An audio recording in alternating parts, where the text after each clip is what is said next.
Alright, I just got back from Walmart and picked up a few things. I needed some more eggs to finish out my Christmas. I need some eggs. I got some more hot dog buns. And I got a ham to cook for Christmas. And I'm going to make some haystacks.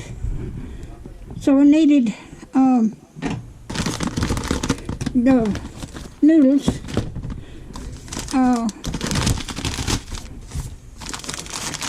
And I needed this white chocolate. Like